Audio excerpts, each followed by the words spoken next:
Welcome to NTD Business. I'm Don Ma. U.S. stocks advanced on Tuesday.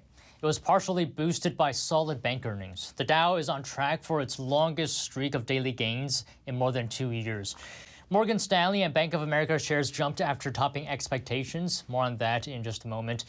The S&P 500 gained 32 points, or 0.7%. NASDAQ gained 108 points, or 0.7%. The Dow gained 366 points, or 1%. Now, the Dow registered its 7th straight session of gains.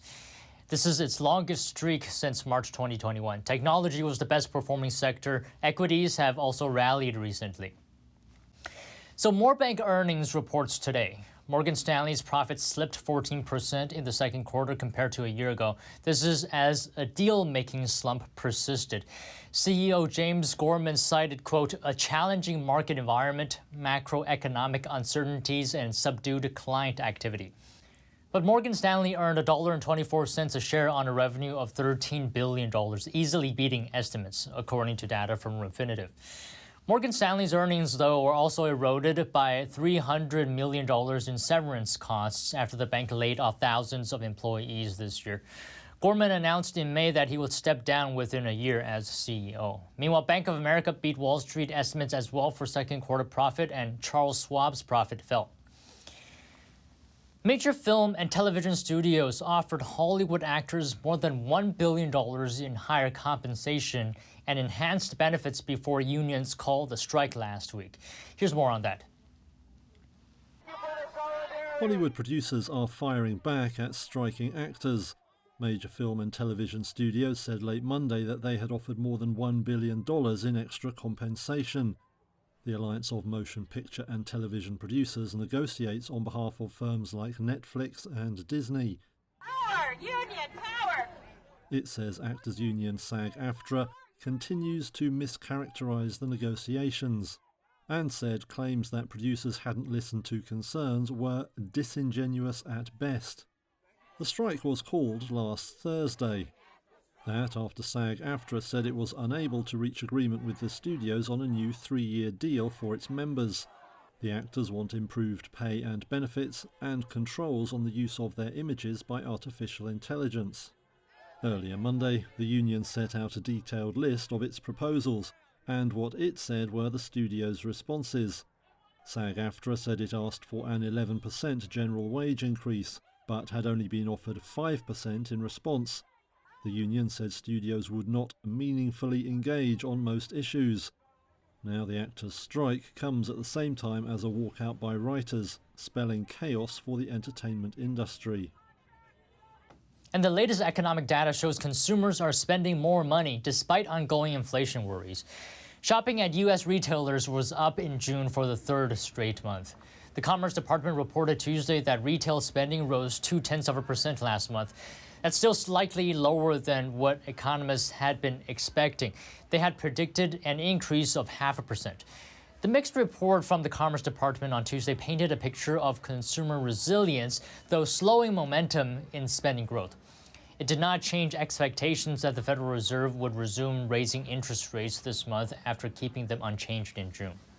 Soaring summer temperatures across southern Europe could prompt a lasting shift in tourist habits, with more travelers choosing cooler destinations or taking their holidays in spring or autumn to dodge the extreme heat. This is according to tourism bodies and some experts. Here's more. As summer temperatures soar across southern Europe, could this change tourist habits for good? Experts believe it will. It's predicted more travellers will choose cooler destinations or holiday at a different time of year to dodge extreme heat. Agatha, a tourist in Madrid, shared this sentiment. I would rather choose another destination or come back to Madrid in the winter time or spring or autumn when the weather is slightly a bit better than now. The number of people aiming to travel to the Mediterranean between June and November has fallen 10% compared to last year, when scorching weather led to droughts and wildfires. That's according to European Travel Commission data. Meanwhile, destinations like the Czech Republic, Denmark and Ireland have seen a spike in interest. An ETC report also shows over 7% of travellers consider extreme weather events as a major concern for trips between June and November. And over the last week, global temperatures have soared to historic highs and sparked wildfires, while torrential rain has swamped cities.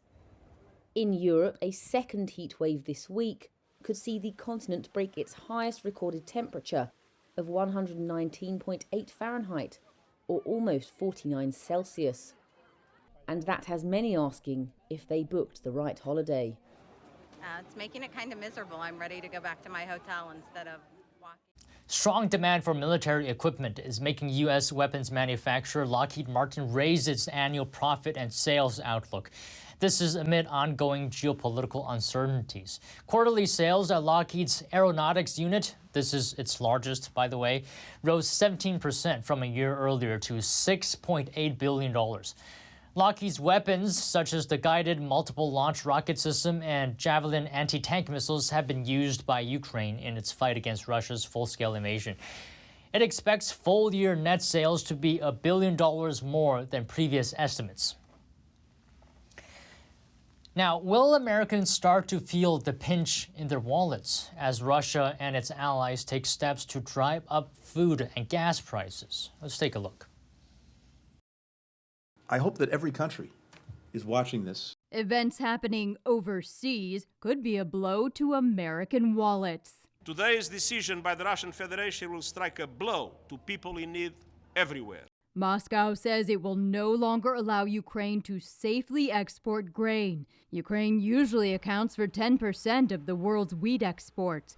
The price has already ticked up in global markets. I think it'll drive inflation higher, particularly in those very volatile food and energy categories. Meanwhile, AAA says within the past 2 weeks, gas prices have been edging higher. That's as Saudi Arabia makes good on its plan to reduce oil production this summer.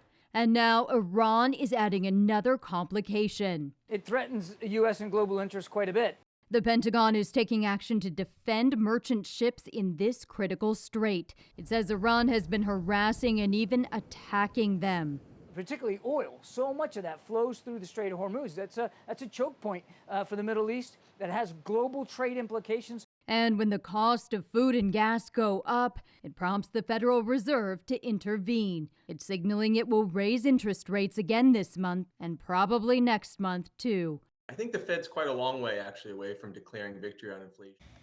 U.S. mortgage rates are inching closer to 7% and reaching their highest level since November. So, what does it mean for homebuyers? Amid a sizzling real estate market, mortgage rates are soaring to red-hot levels this summer. Rates in the U.S. are pushing towards 7%. That's the highest level so far this year, according to the latest data from lender Freddie Mac. The higher rates are, the less home people can afford.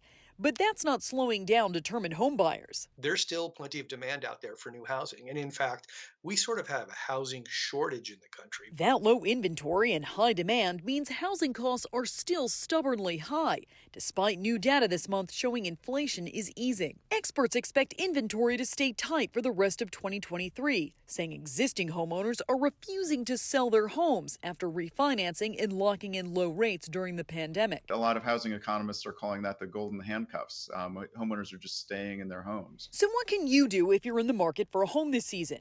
1. Mitigate your expectations. Experts say if you're waiting to see lower mortgage rates, it might not happen this year. While the Fed paused interest rates last month, economists predict they'll likely raise them again this month and several other times this year. 2. Work on your credit.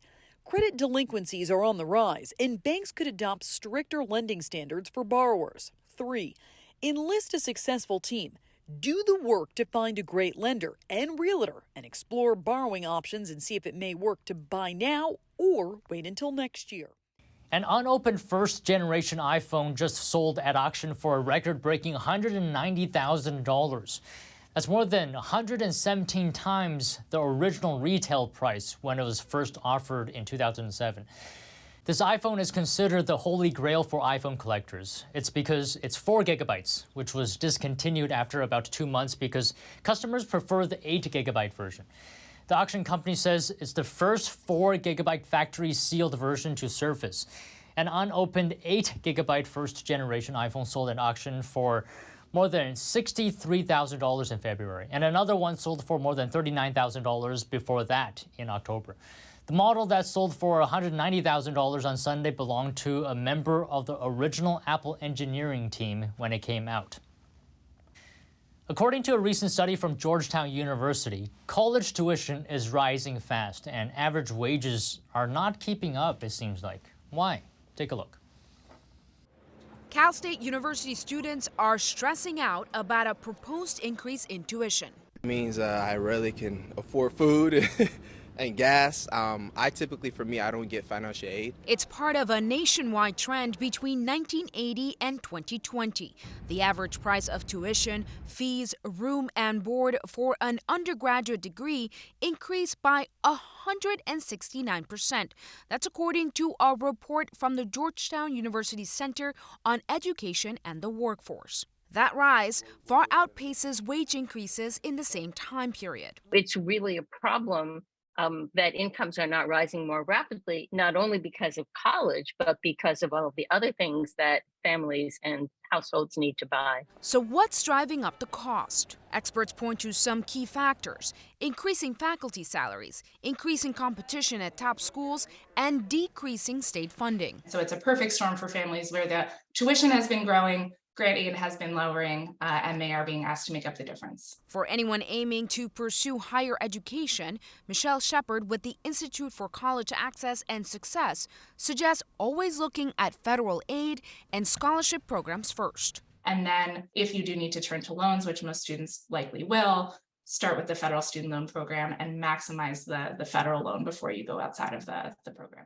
Ford announced significant price cuts for all versions of its electric F-150 Lightning pickup trucks. The cheapest version of the Lightning will start at $50,000. So is it time to get one? And why is the automaker doing this? Here to explain this to me is automotive expert from Car Coach Reports, Lauren Fix. So Lauren, Ford slashing prices on its F-150 Lightning trucks.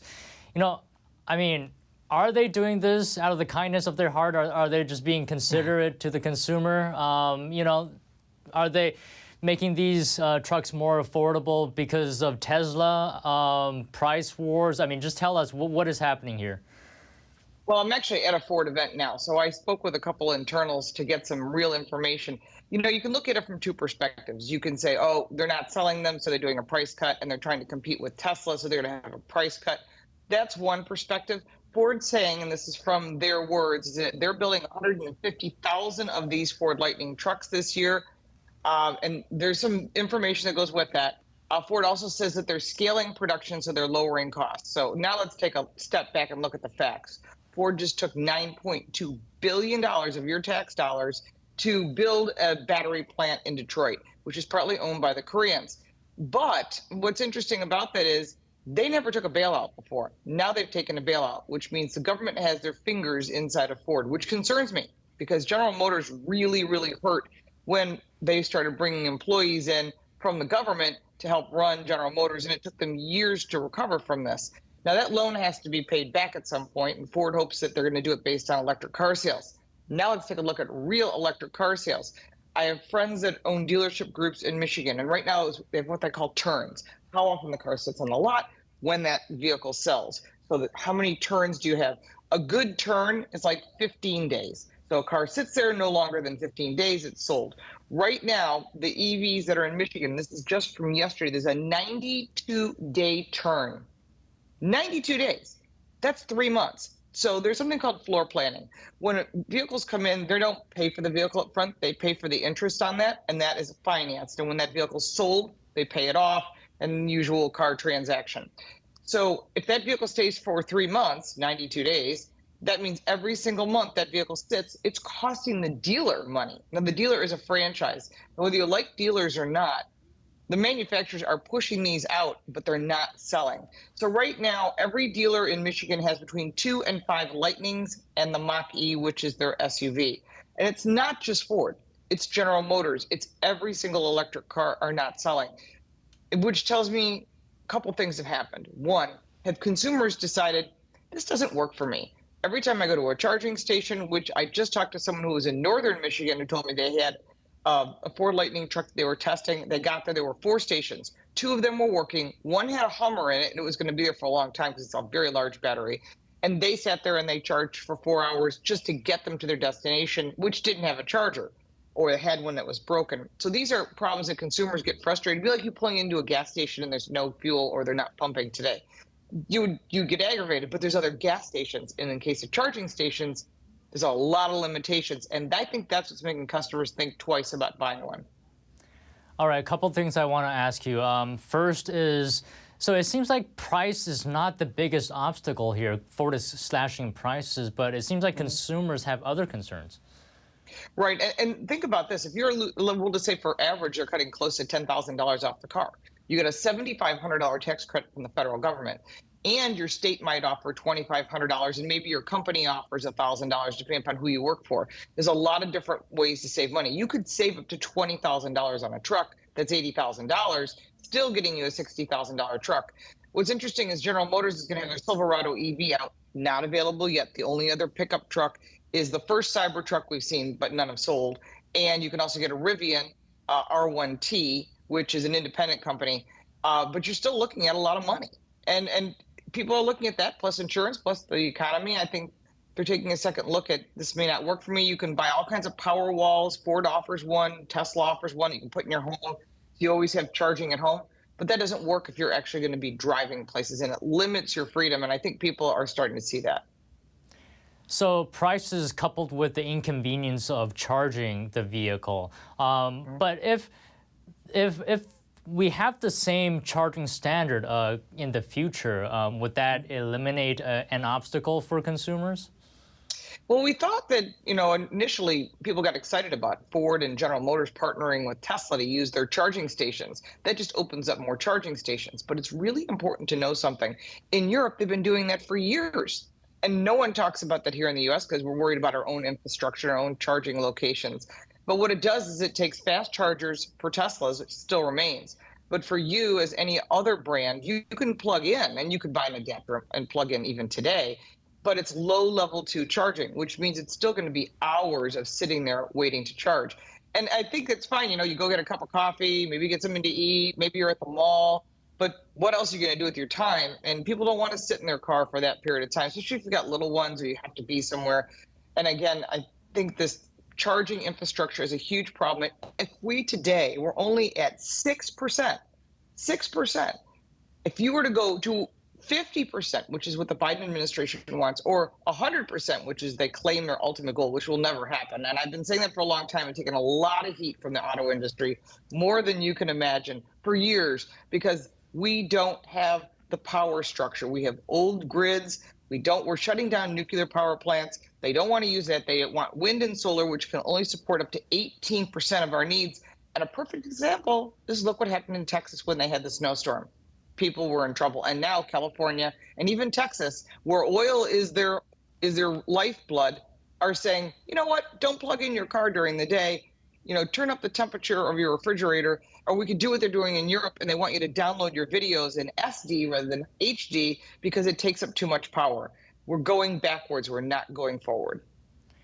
I mean, it seems like you have doubts that electric vehicles will catch on. So it makes me think, despite Ford slashing prices, I mean, it seems like that's not going to work. But how do you think this is going to play out then in the future?